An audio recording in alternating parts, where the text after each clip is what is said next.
In this question, we know that y is negative, and we need to know whether it is less than -5. On the GMAT, and whenever you are so fortunate to deal with algebra and/or negative numbers, you are well served to think of less as meaning to the left on the number line. Most of us have internalized the idea that less means smaller, but this can be confusing since, indeed, it's true that -6 is less than -5. The confusion vanishes with the improved mental association. -6 is to the left of -5 on the number line, so of course it's less than -5. With that notion always in our minds, when we deal with inequalities in negative numbers, let's turn to the data statements, separately first as always. Statement 1 tells us that the square of y is greater than 25. For example, y could equal 6. In another possibility, y could equal -6. Both cases are allowed because in both cases, the square of y is 36, greater than 25.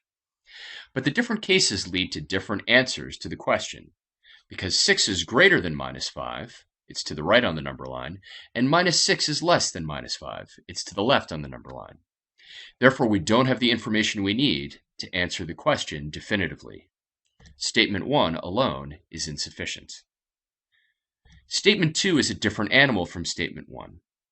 Since the cube of y is less than a negative number, y must be a negative number. To take one case, consider y, again, is -6, in which case it's less than -5. Another possible case is that y is -4.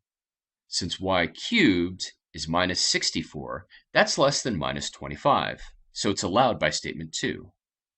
In that case, y is not less than -5. -4 is to the right of -5 on the number line. We have again generated opposing answers from cases allowed by the data, so we have insufficient data to answer the question. We must combine the statements. Combining statements often involves synthesis. If we have analyzed by cases, we can see what cases are still allowed, and if this process might lead straight to the answer. Or else, we might be able to infer new conclusions by noticing why some cases that were allowed for a statement alone are no longer allowed.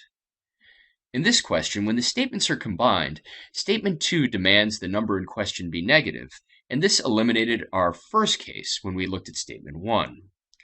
Meanwhile, Statement 1 demands that the absolute value of y be greater than 5, so the case of y equals -4 from our analysis of Statement 2 is now disallowed. When the statements are combined, y must be negative and it must have an absolute value greater than 5, so it must be less than -5. We can definitively answer in the affirmative. The correct answer is C.